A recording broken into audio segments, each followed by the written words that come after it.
তারও তো একটা আইনগত অধিকার আছে। একজন মৃত্যুদণ্ডপ্রাপ্ত আসামি তারও তো আপিল করার অধিকার আছে। তিনি তো জেল কর্তৃপক্ষের মাধ্যমে সে আপিলটি করেছেন।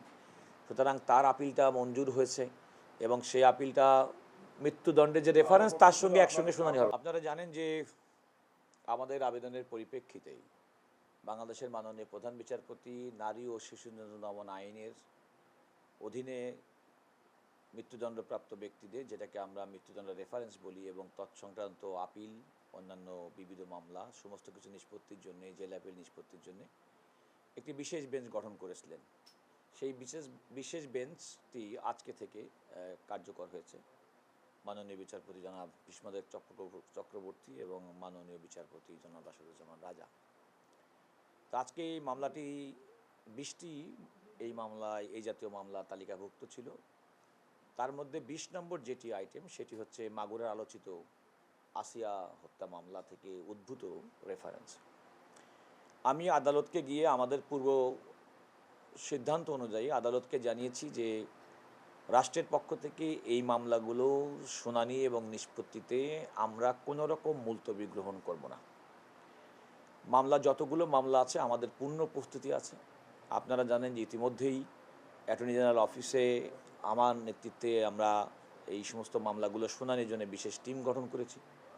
টিমের 4 জন সদস্য এখানে দেখছেন আছে এখানে ব্যারিস্টার মেহেদী হাসান, ব্যারিস্টার ওসমান চৌধুরী, দেওয়ান হুমায়ুন কবির রিপন এবং মিস্টার আপেল মাহমুদ। তো আমরা আজকে যেহেতু ওই বেঞ্চে প্রথমেই যখন দিনের কার্যসূচিতে সকাল 10:30টার সময় আমি আদালতকে গিয়ে আমাদের অবস্থানটা স্পষ্ট করেছি, কিন্তু যেহেতু 20 নম্বর আইটেমটি আসিয়ার মামলা, আমি আদালতকে বলেছি যে এই মামলাটি এবং এই ঘটনাটি বাংলাদেশের মানুষকে এত বেশি নাড়া দিয়েছিল, মানুষ প্রত্যাশা করে দ্রুততার সঙ্গে এই মামলাগুলোর আপিল নিষ্পত্তি হোক। কারণ বাংলাদেশের মানুষের মধ্যে এক ধরনের আশঙ্কা যে আমাদের রায় হয় কিন্তু রায়ের কার্যকারিতা কেউ দেখতে পায় না, কার্যকর হয় না। সেইটি বিবেচনায় নিয়ে আমি আদালতকে বলেছিলাম যে কোনোভাবেই আপনার যদি সুযোগ হয় তাহলে এই মামলাটি, আসিয়ার মামলাটি অগ্রাধিকারের ভিত্তিতে শুনানি অনুরোধ করেছিলাম, আবেদন জানিয়েছিলাম। আদালত বলেছেন যে প্রথম থেকে যে মামলাগুলো সেগুলো কিন্তু 2019 সালের মামলা, তো তারা এতদিন পর্যন্ত মৃত্যুদণ্ডের কাস্টে আছে, তাদেরও প্রায়োরিটি অগ্রাধিকার দিতে হবে। আমি সেটা বলেছি, অবশ্যই তাদের অগ্রাধিকার পাবে। তবে একথাও বলেছি যে দেখেন, কিছু কিছু ঘটনা, কিছু কিছু অপরাধ সমাজে এমনভাবে সংগঠিত হয় এবং মানুষের প্রত্যাশা অনুযায়ী এই সমস্ত অপরাধের যদি আমরা সুষ্ঠু বিচার করতে পারি এবং বিচারের রায় যদি কার্যকর করতে পারি তাহলে সমাজে এর একটা সুফল বয়ে আনে। অন্তত মানুষ, অপরাধীরা একই ধরনের অপরাধ করা থেকে নিজেদেরকে নিবৃত্ত রাখে। সেই বিবেচনায় আদালতকে বলেছি, আদালত বলেছে আপনার আবেদন এবং আপনার প্রেয়ার আমরা বিবেচনায় রাখব। এবং সেই কোর্টে মামলা শুনানির জন্য আমাদের যে লিগ্যাল টিম, সেই টিম সেখানে ডিপ্লয়েড আছে এবং তারা প্রথম থেকে মামলা শুনানি করার জন্য 20 পর্যন্ত, যে আসিয়া পর্যন্ত প্রত্যেকটি মামলা শুনানি করার জন্য তাদের প্রস্তুতি রয়েছে।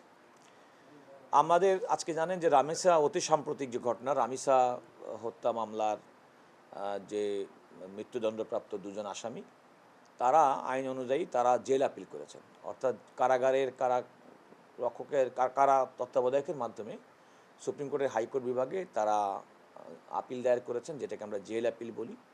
সেটি ভিন্ন একটি বেঞ্চে মাননীয় বিচারপতি জনাব মোহাম্মদ আলী এবং মাননীয় বিচারপতি মোহাম্মদ সাইফুল ইসলাম, এই বেঞ্চে এটি আজকে তালিকাভুক্ত ছিল আজকে 35 এবং 36 নম্বর আইটেম হিসেবে। আমি 34 এবং 35 নম্বর আইটেম হিসেবে ছিল। রাষ্ট্রের পক্ষে এই মামলাতে আমি ছিলাম এবং সেখানে আদালত এই দুটি মামলা অ্যাডমিট করেছে। অ্যাডমিট বলতে জেল আপিল মঞ্জুরির আবেদনপত্র অনুমোদন করেছেন এবং আমি আদালতকেও বিনয়ের সঙ্গে বলেছি যে রামিসা হত্যা মামলার পেপার বুক তৈরি করে মৃত্যুদণ্ড রেফারেন্স শুনানির যে প্রস্তুতি, সেটি সম্পন্ন দ্রুততর হবে যদি আজকের মধ্যেই আপনারা এই আদেশটি যদি স্বাক্ষর করে যদি সংশ্লিষ্ট সেকশনে পাঠিয়ে দেন।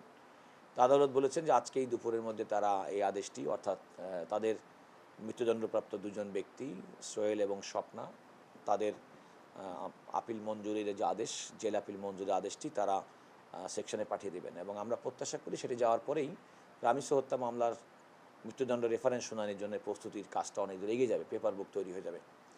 এটা হচ্ছে আমাদের সামগ্রিকভাবে, আমরা রাষ্ট্রের পক্ষে, রাষ্ট্রের দায়িত্ব এবং বর্তমান রাষ্ট্রের পক্ষে দায়িত্ব পালনকারী সরকারও সুবিচার সুনিশ্চিত করতে চাই, প্রকৃত অপরাধীর বিচার করতে চাই এবং যারা যাতে সমাজে কোনো মানুষ যেন অপরাধ করে পার না পায় সেটা দেখতে চাই এবং যে কোনো রায় দ্রুততম সময়ের মধ্যে কার্যকর হোক সেটাও চাই। তো আমাদের রাষ্ট্রের পক্ষ থেকে সরকারের অবস্থানটা আমরা দায়িত্ব পালন করে থাকি অ্যাটর্নি জেনারেল অফিস এবং আমরা আমাদের সেই দায়িত্ব পালন করছি। আশা করছি এই কারণে যে কারণ তারও তো একটা আইনগত অধিকার আছে, একজন মৃত্যুদণ্ডপ্রাপ্ত আসামি তারও তো আপিল করার অধিকার আছে, তিনি তো জেল কর্তৃপক্ষের মাধ্যমে সে আপিলটি করেছেন, সুতরাং তার আপিলটা মঞ্জুর হয়েছে এবং সেই আপিলটা মৃত্যুদণ্ডের যে রেফারেন্স তার সঙ্গে একসঙ্গে শুনানি হবে না, সেটা হয়নি। কারণ আপনাকে এটা মনে রাখতে হবে কিন্তু মৃত্যুদণ্ডপ্রাপ্ত ব্যক্তির কিন্তু 7 দিন সময় আছে জেল আপিলটি করার। তো তারা সেই জেল আপিলটি 7 দিন পর্যন্ত তাদের তো সেই আইনি বাধ্যবাধকতার যে সময় সে সময়টুকু তাদেরকে তো দিতে হবে।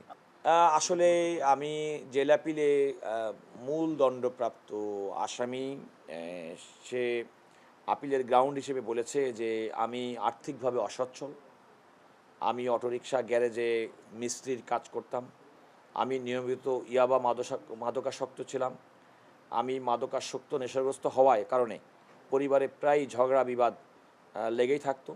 ইতিপূর্বে আমি কোনো অপরাধে জড়িত ছিলাম না। পত্র মামলার ভিকটিমের সাথে যে ঘটনা ঘটেছে তা মাদকাসক্ত ও নেশাগ্রস্ত অবস্থায় হয়েছে। আমার আর্থিক অভাব, পারিবারিক অশান্তি, মাদকাসক্ত ও নেশাগ্রস্ত হওয়ার কারণে ঘটনাটি সম্পূর্ণ অনিচ্ছাকৃত অবচেতনভাবে হয়েছে। কিভাবে যে ঘটনাটি ঘটেছে আমি বুঝতে পারি নাই। আমার একটিমাত্র ছেলের পড়াশুনো খরচ ও পরিবারের ভরণ পোষণ করার মতো কেউ নাই। আমি ভুল করেছি, আমি ক্ষমা চাই। এটা প্রকারান্তরে এই মামলা এই জেল আপিলের যে কারণ হিসেবে উল্লেখ করেছেন তার মাধ্যমে তিনি এই ঘটনা স্বীকার করেছেন ঘটনার এবং সেক্ষেত্রে তিনি কয়েকটি এক্সটেনিয়াস ফ্যাক্টরকে উল্লেখ করেছেন, তার মধ্যে হচ্ছে তার পারিবারিক অশান্তি, তার মধ্যে উল্লেখ করেছেন তার মাদকাসক্তি, নেশাগ্রস্ততা। এগুলো আপিল করার ক্ষেত্রে অনেক সময় অনেকে পিলি নেয়, এগুলো চূড়ান্ত বিবেচনা হবে যে নিম্ন আদালত যে রায় দিয়েছেন যথোপযুক্ত সাক্ষী প্রমাণের ভিত্তিতে সেই রায়টি দিয়েছেন কিনা। দেখুন, একজন দণ্ডপ্রাপ্ত ব্যক্তি তার এ ধরনের মামলাতে মৃত্যুদণ্ডপ্রাপ্ত ব্যক্তির আইনি সহায়তা দেওয়ার অধিকার রাষ্ট্রের রয়েছে, দায়িত্ব। তো আইনি প্রক্রিয়ায় তার যা যা অধিকার সবই দেওয়া হবে। বরং আমি তো মনে করি যে এটা তো নিয়ম, এমন এইটাই তো হওয়া উচিত। কারণ আমাদের সংবিধানের মধ্যে দ্রুত বিচার প্রাপ্তির যে সুরক্ষা দেওয়া আছে, তো সেটাই তো হওয়া উচিত। এখন নানা বাস্তবতায় হয়তো আমরা সেটা সুনিশ্চিত করতে পারি না, কিন্তু আসলে তো মানুষের দ্রুততম সময়ের মধ্যে বিচার পাওয়ার তার মৌলিক অধিকার এবং এই অধিকারটা সুপ্রতিষ্ঠিত করার জন্য রাষ্ট্রের অর্গান হিসেবে আমরা দায়িত্ব পালন করে যাব। আমি মনে করি নিয়মতান্ত্রিকভাবে আইনানুগভাবে নিয়মিত পদ্ধতি অনুসরণ করেই হচ্ছে।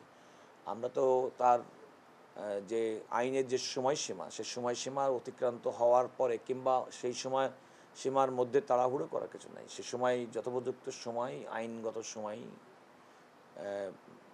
অনুযায়ী আমরা আমাদের কার্যক্রম পরিচালনা করছি।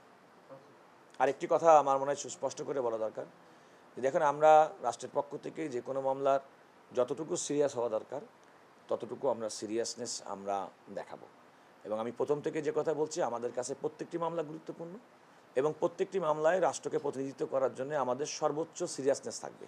আমি তো সেটা বলেছি, আমি সেটাও বলেছি, আদালতও বলেছেন যে দেখেন, যে সমস্ত ব্যক্তিরা দীর্ঘদিন ধরে মৃত্যুদণ্ডের প্রকোষ্ঠে রয়েছেন তাদেরও তো দীর্ঘদিন পর্যন্ত দেখতে পায়। কারণ একটা মানুষের যখন কোনো কারণে মৃত্যুদণ্ড হয় তাহলে তখন তো সেই মৃত্যুদণ্ডের আসামিকে মৃত্যুদণ্ডের কাস্টে থাকতে হয়। তো এরকম একটা সময় থেকে যত তাড়াতাড়ি নিষ্পত্তি হবে তত তাড়াতাড়ি হয় তার একটা চূড়ান্ত নিষ্পত্তি হবে, নাহলে তিনি খালাস হবেন। আইনের দুইটাই তো বিধান।